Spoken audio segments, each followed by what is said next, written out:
कोई भी हथियार होता है वो दो मुंहा तलवार होता है। अब ये कैसे? अगर आप कोई हथियार इंपोर्ट करते हैं, आप उसका आयात करते हैं किसी भी देश से, तो एक तो वो हथियार है, वो अपना काम करेगा, जब आप उसको फायर करेंगे या इस्तेमाल करेंगे दुश्मन को नुकसान पहुंचाएगा।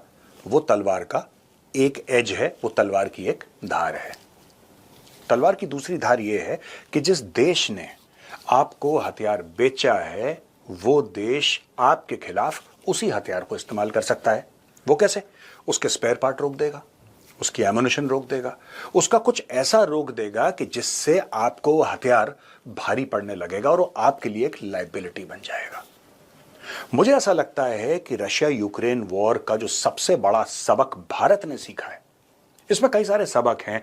Armoured warfare, fighting in built up areas, tanks के साथ आर्मर्ड वॉरफेयर के लिए बात कर रहा हूं मैं, fighting in built up areas. ये क्रीमिया में भी सीखा था और जगह भी सीखा था, लेकिन यहां पे जिस लेवल से हो रहा है ना ये ड्रोन वगैरह वगैरह, मुझे लगता है कि सबसे बड़ा सबक जो इंडियन आर्म्ड फोर्सेस ने सीखा है वो सीखा है सप्लाई चेन रेजिलियंस का। ये सबसे बड़ा सबक है कि अगर आप सप्लाई चेन कंट्रोल करते हैं तो आप युद्ध को कंट्रोल कर सकते हैं। अब पाकिस्तान को ऑपरेशन सिंदूर में मुंह की क्यों खानी पड़ी? पाकिस्तानी झूठ बोल के कुछ भी सेलिब्रेट कर सकते हैं, एक जनरल को फील्ड मार्शल बना दिया या कुछ भी कर सकते हैं, आप रैलियां निकाल सकते हैं। At the end of the day आज की तारीख में चीन माफिया मांग रहा है। चाइना एक कदम पीछे हट के यह कह रहा है कि साहब ये तो एक्सपोर्ट का माल है। ये सब हुआ क्यों? क्योंकि पाकिस्तान के पास सप्लाई चेन नहीं है।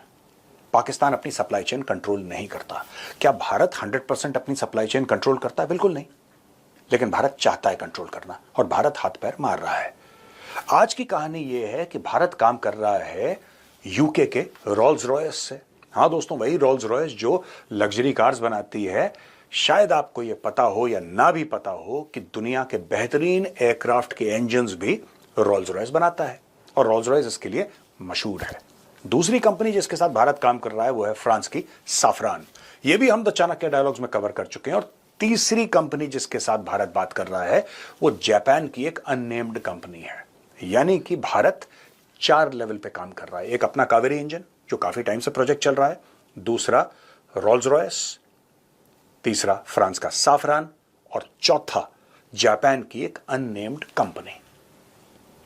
ये भारत कर क्यों रहा है दोस्तों?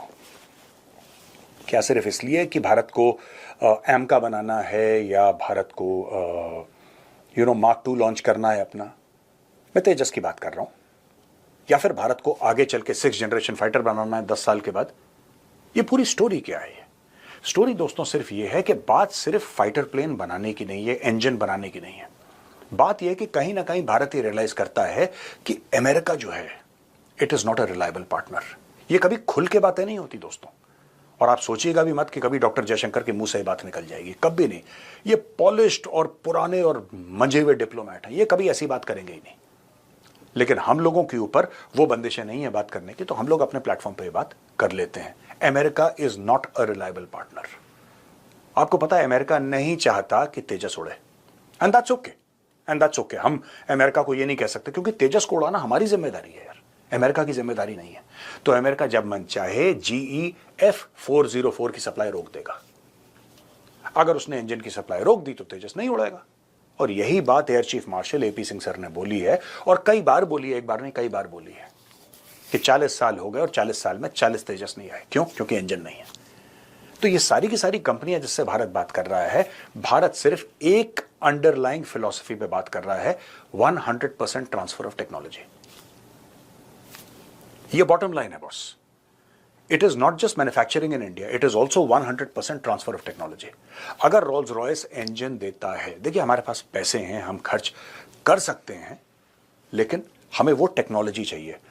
अगर हम आज से 40-50 साल पहले से इस काम पे लग जाते तो हमारे पास एक नहीं 10 इंजन अपने होते।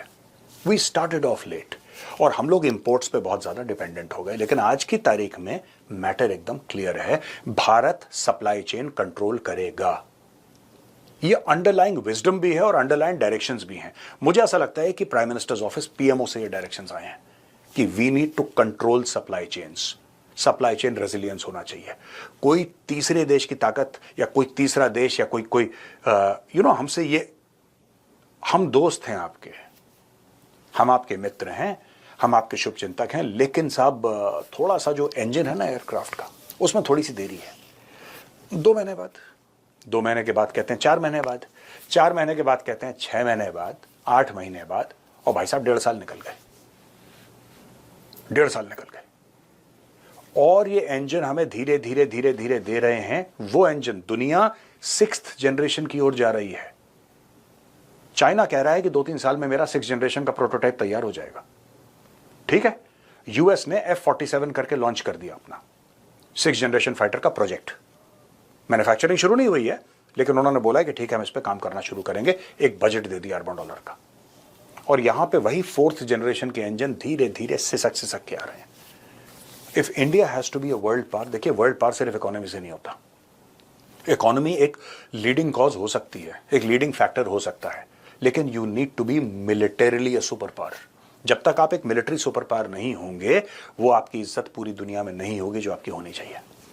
आज की तारीख में आप कितने भी टैरिफ लगा लीजिए, आप उनके ऊपर फाइनेंशियली रशिया को पनिश कर दीजिए, रशिया झुकेगा नहीं। रशिया इसलिए नहीं झुकेगा 2 कारणों से। रशिया का पूरा मिलिट्री इकोसिस्टम उसका खुद का है और रशिया के पास एनर्जी है। झुका लो, आप झुका लो, डाल दो सैंक्शंस, 50 और डाल दो, और रशिया नहीं झुकेगा।